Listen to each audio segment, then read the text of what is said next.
पतंजलि जो पूरे इंडिया नहीं पूरे वर्ल्ड में योगा का सेंटर माना जाता है, उस स्टेज पे अवार्ड से सम्मानित हुई है। मोबाइल्स में रील्स देखकर और यूट्यूब में शॉर्ट्स देख देख के आपने योगा सीखा है।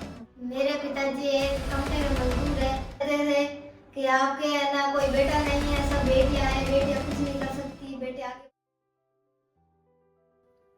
नमस्कार, जय सिया राम साथियों, मैं दीक्षित जैन। आज मैं आपको एक स्टोरी सुनाने वाला हूँ एक ऐसी बच्ची की जो सिर्फ 10 साल की है, लेकिन जिसका शरीर 100 साल के योगियों से भी ज्यादा परिपक्व हो चुका है। जी हाँ, हम बात कर रहे हैं राजस्थान के बाड़मेर जिले के एक छोटे से गांव लोहारवा से एक बच्ची जो आज इंडिया में अपना नाम रोशन कर रही है योगा में। बिल्कुल, आज हम मिलने आए हैं भगवती चौधरी से और उनके पिताजी गंगाराम जी चौधरी से। दोस्तों, आपने सुना होगा कि बहुत सारे लोग हैं, बहुत सारे परिवार हैं जो अपने पिता के नाम पे गर्वित होते हैं। बहुत सारे ऐसे भी परिवार हैं जो अपने बेटों के नाम पे गर्वित होते हैं, लेकिन बहुत कम ऐसे परिवार होते हैं जिनको रोशन करती है बिटिया। और 10 साल की आज हमारे साथ भगवती चौधरी है और उनके पिताजी गंगाराम जी चौधरी।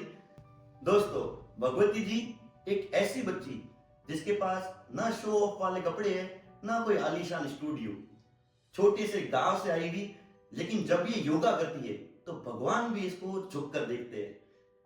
बहुत बहुत स्वागत है यहाँ पर भगवती जी आपका। धन्यवाद। बेटा भगवती, आपका ये योगा का सफर कहाँ से शुरू हुआ? कहाँ से आपने प्रेरणा ली और योगा शुरू कब से किया आपने? जब मेरे पापा शाखा में जाते थे तब मैंने मेरे पापा से पूछा कि आप शाखा में क्या करते हो। तब मेरे पापा ने बताया कि शाखा में मैं योग करता हूँ। वहीं से मुझे प्रेरणा मिली और मैंने यूट्यूब से वीडियो सीख लिए। तो गंगाराम जी, इसका मतलब भगवती ने सिर्फ यूट्यूब से ही योगा का प्रशिक्षण किया है? यूट्यूब से, मोबाइल से रील देख देख के योगा से। यूट्यूब मोबाइल से रील देख के योगा का इतना शानदार प्रशिक्षण, तो इसका मतलब कोई ट्रेनिंग, कोई बड़े बड़े नाम, कोई प्रोफेशनलिज्म, कोई ट्रेनिंग नहीं, और उसमें आज नेशनल लेवल पे रिप्रेजेंट करने वाली राजस्थान को। बिल्कुल। और अब तक भगवती जी ने कहाँ कहाँ पे अपना प्रेरणा दी है या कहाँ कहाँ पे परफॉर्म करके मेडल जीते, अवार्ड जीते? भगवती ने पतंजलि केंद्रीय प्रभारी डॉक्टर प्रमाद देव जी के स्टेज पे इसने योगा प्रदर्शन किया। पतंजलि जो पूरे इंडिया नहीं पूरे वर्ल्ड में योगा का सेंटर माना जाता है, उस स्टेज पे अवार्ड से सम्मानित हुई है। बहुत शानदार। और बाड़मेर में डिस्ट्रिक्ट लेवल के सारे अवार्ड जीत के अब स्टेट में रिप्रेजेंट करने जा रही है, नेशनल लेवल पे। बहुत बढ़िया भगवती जी, आपको बहुत बहुत बधाई। तो भगवती जी, मैं आपसे सवाल करना चाहूंगा बहुत सारे। सबसे पहला सवाल, कब से आपका ये प्रशिक्षण शुरू है? 2024 के दिसंबर से मैंने योगा स्टार्ट किया है। अभी मुझे पूरा 1 साल भी नहीं हुआ। अच्छा, सिर्फ 2024 के दिसंबर में मोबाइल्स में रील्स देखकर और यूट्यूब में शॉर्ट्स देख देख के आपने योगा सीखा है। देखिए दोस्तों, आज के जमाने में जिसमें हम सब समझते हैं कि मोबाइल में बच्चों को हम रोज दूर करते हैं, सबके घरों में यही समस्या चलती है कि मोबाइल में हम इतने व्यस्त हो जाते हैं या हमारे बच्चे भी मोबाइल में इतने व्यस्त हो जाते हैं। उसी दुनिया में आज भी मोबाइल का सदुपयोग करने वाले भी कुछ बच्चे हैं। ये बच्ची उसी का एग्जाम्पल है कि मोबाइल को देख के आप अपने कार्य में कैसे आगे बढ़ सकते हैं। जिसमें पिताजी, आपके पिताजी और परिवार के बारे में कुछ बताइए भगवती जी। मेरे पिताजी एक कंपनी के मजदूर है, फिर अच्छा। भी वो मुझे आगे बढ़ाने में सपोर्ट करता है। ओहो, मतलब आप सिर्फ कमते के मजदूर हो, नॉर्मल परिवार से? चुनाई कारीगर। अच्छा, चुनाई कारीगर है आप प्रॉपर। और वो कोई बैकग्राउंड आपका ऐसा कुछ भी नहीं? कुछ नहीं। तो सिर्फ कमते के मजदूर है। और अभी इसका जो कामकाज चल रहा है, इसमें इधर जाना उधर जाना, तो इसमें फिर कामकाज बंद नहीं होता है। अभी कामकाज बंद है, तो बेटी के लिए पूरा सपोर्ट कर रहे हैं आप। बहुत बढ़िया, बहुत बढ़िया बेटिया। तो दूसरा और सबसे महत्वपूर्ण सवाल, भगवती जी और गंगाराम जी, आप राजस्थान के पश्चिम जिले बाड़मेर से आए और वहां पे छोटे से गांव से। भगवती, आपके परिवार के बारे में आप कुछ इंफॉर्मेशन देना चाहेंगे? हम परिवार में 5 बहनें हैं। मतलब आपकी 5 बहनें और? ओके। हमारा कोई भाई नहीं है और सब मेरे पिताजी को ताना देते थे कि आपके है ना कोई बेटा नहीं है, सब बेटियां हैं, बेटियां कुछ नहीं कर सकती, बेटे आगे बढ़ेंगे। इसलिए बिल्कुल बिल्कुल बिल्कुल। मुझे मेरे परिवार पर गर्व हो रहा है कि मैं बेटी होकर नेशनल में मेरे परिवार का नाम कमा रही हूँ। बिल्कुल, पिताजी का पूरा सपोर्ट और परिवार का पूरा सपोर्ट के कारण ही आज नेशनल लेवल पे, जिसमें मैं दर्शकों को बताना चाहूंगा आपको कि भगवती को प्रैक्टिस करते हुए 1 साल भी पूरा नहीं हुआ है, और जिसमें नेशनल लेवल पे तो अभी चालू हो गई है, जिसमें बड़े बड़े नेताओं से सम्मान भी मिल चुका है इसको। तो गंगाराम जी अब तक कुछ महीना ही हुए इसको प्रैक्टिस करते हुए और ये काम करते हुए, तो किन किन से मिलन हुआ है, किन किन से सम्मान मिला है, किन किन से सपोर्ट मिला है, एक बार जरा बताएंगे अपने। वो कैबिनेट केंद्रीय राज्य मंत्री कैलाश चौधरी जी, कैलाश जी चौधरी, बिल्कुल। बाड़मेर में वर्तमान सांसद उमेदराम जी से, अच्छा, वर्तमान सांसद बाड़मेर उमेदराम जी बेनीवाल, बिल्कुल। डॉक्टर रुमा देवी जी ने भी इसको, डॉक्टर रुमा देवी ने भी सम्मान किया है इनको। तो भगवती, आपको कैसा लगता है, जैसे जैसे आप बड़े बड़े स्टेज में जाते जा रहे हो और आपने पतंजलि जो योगा केंद्र है वहां के स्टेज पे भी परफॉर्म किया है, कैसा लगता है आपको? मुझे पहले तो बहुत ज्यादा खुशी होती है और मेरे परिवार पर और मुझ पर मुझे गर्व होता है। बहुत अच्छा बेटा। वैसे मेरा एक पर्सनल सवाल है आपसे बेटा, मैंने आपके पोजेज और वीडियोस देखे और मैं दर्शकों को दिखाना चाहूंगा कि इनकी योगा किस तरह से ये करती है, और उन योगा में भी सबसे फेवरेट आसन कौन सा है आपका? पहले मेरा योगा में सबसे फेवरेट आसन है प्रजप्तासन। प्रजप्तासन, जिसमें क्या होता है? उसमें पहले तो उल्टा सोते हैं, बाद में आगे पैर लाके दोनों पैरों को क्रॉस बनाते हैं और पीछे पैर एक तो मुंह के पास लाना चेहरे के, हाँ उसके बाद उससे क्रॉस बनाना। हाँ। बिल्कुल, आपको कुछ फोटोज से और वीडियोस से भी दिखाते हैं कि प्रजप्तासन कैसा होता है, और जो ये बेटियां 10 साल की उम्र में फ्लॉलेसली करती है, जो बड़े बड़े योग मास्टर्स भी नहीं कर पाते हैं। एक बेटिया, एक छोटा सा सवाल, ऐसे खतरनाक आसन करते हो आप, कभी आपको ऐसे बॉडी में ऐसा डर नहीं लगता कि अभी हड्डी हड्डी टूट जाएगी या फ्लेक्सिबिलिटी मेरी गई तो ऐसे टूट के वापस सीधी नहीं हो जाएगी? नहीं, ऐसा मुझे कभी नहीं लगा। कोई डर नहीं लगता आपको? हाँ। और अंकल, ये तो बेटिया चलो परफॉर्म करती है, बच्चे है, लचीलापन है, लेकिन आपको डर नहीं लगता?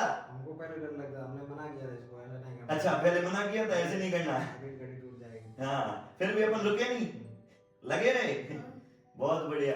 तो मेरे को सही बताना, आपने शाखा में सीखा, फिर रील से सीखा, और इससे धीरे धीरे धीरे धीरे आपको स्टेज मिलता गया और आगे परफॉर्म करते गए। बहुत बढ़िया। तो अगला सवाल भगवती से अपन करने वाले हैं। भगवती, आप ऐसे ऐसे पोजेस करते हो और इतने खतरनाक खतरनाक योगा के स्टेप्स करते हो, अगर तो पूरा कंप्लीट आपकी डाइट, आपकी दिनचर्या किस तरह से रहती है? मैं सुबह तो रोज 5 बजे उठती हूँ। डेली 5 बजे? हाँ, बाद में नहा धोकर योगा स्टार्ट करती हूँ। योगा स्टार्ट करने के बाद में खाना वाना खा लेती हूँ, ड्राई फ्रूट्स, बाद में स्कूल तैयार होकर चली जाती हूँ। अच्छा, आप स्कूल पढ़ते हो? अभी कौन सी स्कूल में?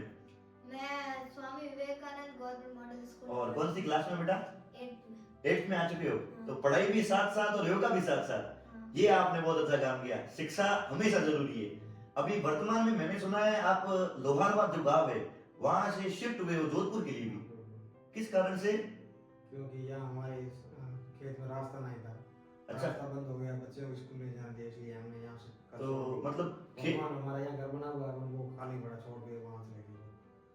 तो मतलब आपके घर से स्कूल जाने के लिए खेत में रास्ता भी ब्लॉक है, और उस रास्ते ब्लॉक होने के कारण बच्चियां स्कूल नहीं जा पा रही थी, और स्कूल नहीं जा पा रही थी, इसलिए आप जोधपुर शिफ्ट हो गए बच्चियों की पढ़ाई के लिए। बहुत बहुत धन्यवाद। ऐसे ही लोग अगर लगातार समाज में ऐसी सोच के साथ अपन आगे बढ़े तो कहां कहां हम पहुंच सकते हैं।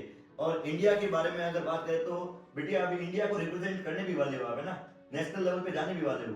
आने वाले दिनों में और आने वाले फ्यूचर में आपका क्या सपना है, क्या ड्रीम है, वो है, इसके बारे में आप हम दर्शकों को बताएंगे? मेरा सपना है कि मैं मेरे देश के लिए गोल्ड मेडल लाऊं और अंतर्राष्ट्रीय स्तर पर मेरे देश का नाम रोशन करूं। बहुत बहुत बहुत बहुत शुभकामनाएं आज के लिए। और बेटिया का एक ही सपना कि देश के लिए गोल्ड मेडल, चाहे ओलंपिक्स हो चाहे कोई भी प्रतियोगिता हो, सबके लिए तैयार है, और उसके लिए गंगाराम जी लगातार सपोर्ट भी कर रहे हैं उसको। बहुत बहुत जितना बिटिया का परिश्रम है उतना ही परिवार का भी साथ मिलना जरूरी है, और इसके लिए गंगाराम जी का भी धन्यवाद देना चाहूंगा सभी दर्शकों की ओर से भी मैं, बिल्कुल, कि आपने अपने बिटिया को सपोर्ट करने के लिए एक तो गांव से जोधपुर शिफ्ट हुए, आपकी फाइनेंशियल कंडीशन भी इतनी स्टेबल नहीं है, सिर्फ मजदूरी का काम ही करते हैं, और बैकअप में आपके बैकग्राउंड में कोई बिजनेस वगैरह कुछ नहीं, ऐसा कुछ नहीं, बिजनेस वगैरह कुछ नहीं है अपने पास, है ना, फिर भी आप अपनी बिटिया की पढ़ाई के लिए सिर्फ वहां शिफ्ट हुए। बहुत बहुत धन्यवाद है। ऐसे पिता की ही जरूरत होती है जो लगातार अपनी बेटी का सपोर्ट करे। और एक बहुत अच्छी बात बताता हूँ दर्शकों आपको, जिस तरह से हम देख रहे हैं आजकल दुनिया में और सब घर में ये बीमारी चल रही है कि बच्चे फोन चला रहे हैं। बच्चे तो फोन चलाते ही चलाते हैं, माता पिता भी कुछ काम करना हो, कुछ लालसा देनी हो, खाना खिलाना हो, कुछ भी काम करना हो तो बच्चों को फोन का लालच देते हैं। और उसी फोन के लालच में बच्चे किस माइंडसेट में कभी क्या देखना पड़ता है, कभी क्या देखना पड़ता है। रील्स का और इनका एल्गोरिदम जो होता है वो तो व्यूज के लिए काम करता है। इसमें बच्चा अपनी उम्र से पहले भी कुछ देख सकता है, क्या भी हो सकता है, क्या मिसयूज हो सकते हैं अपन सब जानते हैं। लेकिन इस माहौल में भी भगवती ने YouTube से पढ़ाई और रील्स से, YouTube की रील्स, शॉर्ट्स और ये सब देख के अपने योगा को पूरा परफॉर्म किया है। तो बेटा आपको आपके फ्यूचर के लिए बहुत बहुत शुभकामनाएं। और आप 10 साल के हो, सिर्फ 10 या 11 साल की होगी सिर्फ, है ना? और 10-11 साल के अभी बहुत सारे बच्चे भी होंगे जो इस व्यू कर रहे होंगे, या बहुत सारे पेरेंट्स होंगे जिनके 10 या 11 साल के बच्चे होते हैं, ठीक है ना? तो उनके लिए आप कुछ प्रेरणा देना चाहिए कि किस तरह से आपको किसी भी रास्ते जाना हो, जैसे आप योगा के रास्ते चले गए, तो किसी का कोई सपना हो, किसी का कोई और सपना हो, उसके लिए क्या क्या स्टेप्स है, क्या क्या ध्यान रखना पड़ता है, क्या क्या मन के अंदर स्थिर बातें रखनी पड़ती है, कौन क्या आपका मोटिवेशन है जिस तरह से आप चलते हो। तो उनके लिए भी एक मोटिवेशन के लिए कुछ लाइंस या कुछ बता दीजिए आप कि किस तरह से आप अपने रास्ते पे चल रहे हो लगातार। सबसे पहले तो मैं आप सभी को ये कहना चाहती हूँ कि आप भी योग करें और कुरकुरे बिस्कुट है उनसे परहेज रखें। बिल्कुल बिल्कुल, कुरकुरे बिस्किट और ये सारे मार्केटिंग के एजेंडा है। ये इनकी इतनी मार्केटिंग अच्छी होती है कि अपन अगर इनकी रियल में वीडियोस देखे कि आपके पेट के अंदर ये क्या काम करते हैं। आजकल के बच्चे क्या आजकल के बड़े भी हो गए तो भी वो लोग ये देखते हैं कि भाई कुरकुरे बिस्किट और ये सब जो डाइट में नहीं होना चाहिए, इंसानी शरीर का पार्ट नहीं है, ये जो आजकल की मार्केटिंग में आ गए, उसमें ये 10-11 साल की बच्ची इसको भी लालसा होगी, कई लालसा होती होगी। आजकल के बच्चे कितने जिद करते हैं, क्या क्या खाने का आइटम खाते रहते हैं। और बॉडी को फिट रखने के लिए प्रॉपर डाइट चाहिए होती है। आप प्रॉपर डाइट फॉलो करते हो? हाँ। फिर मन नहीं होता ऐसे कुरकुरे चिप्स दूसरे बच्चे खाते हैं तो? मुझे अच्छे नहीं लगते हैं। बहुत बहुत बढ़िया है। फिर और पूरी डाइट के साथ साथ प्रॉपर 5 बजे उठने के साथ साथ योगा भी करते हो, फिर स्कूल की पढ़ाई भी करते हो। बहुत बढ़िया है। आपकी बहनें आपसे बड़ी है छोटी है? एक बहन मुझसे बड़ी है, बाकी सब छोटी है। बाकी सब तुमसे आपसे छोटी है ना, मतलब आप भी बड़ी बहन में आए हाँ। तो उनका ख्याल रखना, उनसी बातें उनका भी पढ़ाई वढ़ाई देखना वो भी आपके हाथ में। हाँ। बड़ी बहन होने के साथ साथ बहुत सारी जिम्मेदारियां भी आ जाती है तो वो भी आप ही मैनेज करते हैं, मतलब बहुत बहुत अच्छा है। गंगाराम जी, आप कुछ बताना चाहेंगे अपनी बिटिया के बारे में जो आपको अपने अंदर से फील होता है, गर्वित फील होता है कि आपके इस सफर में, इस संघर्ष में क्या क्या पड़ाव रहे, कैसे ये सफर शुरू हुआ और कैसे आप इसको आगे देखते हैं? मैं ये बताना चाहता हूँ कि बेटियां को लोग गलत फहमी से देखते हैं कुछ। हाँ हाँ बिल्कुल। अपनी बेटियां हैं तो हाँ क्या बेटा होना चाहिए। बिल्कुल, बिटिया को बोझ समझने का जो पुराने जमाने से चला आ रहा है वो आजकल कम तो हो रहा है, लेकिन आप उसका एग्जाम्पल सेट करें सर। हमारे में ऐसा कोई नहीं, 5 बेटियां तो हम 500 को भी खाना है कपड़ा में तो हमसे कोई कमी नहीं। बहुत बढ़िया है। ऐसी फाइनेंशियल कंडीशन होने के बावजूद खुले दिल का आदमी होना ये बहुत जरूरी है। भले कितने ही पैसे हो जाए आदमी के पास, लेकिन आदमी की मेंटेलिटी अगर अलग हो तो वो कुछ भी कर सकता है। बहुत बहुत शुभकामनाएं आपको भी। और अब आप नेशनल लेवल पे जाने वाले हैं, कब जाने का है और कहाँ पे है? दिसंबर में जाएंगे आंध्र प्रदेश। आंध्र प्रदेश दिसंबर में, वहाँ कंपटीशन है। तो बिटिया को ऑल द बेस्ट। और बिटिया को ऑल द बेस्ट कहने के लाइक्स और कमेंट्स और आपको जो भी जानकारी चाहिए आगे योग के लिए तो अपन नेक्स्ट पॉडकास्ट में जरूर जुड़ेंगे, इनसे सवाल करेंगे। आपके कमेंट्स में जो भी सवाल है वो आप इनसे पूछ सकते हैं।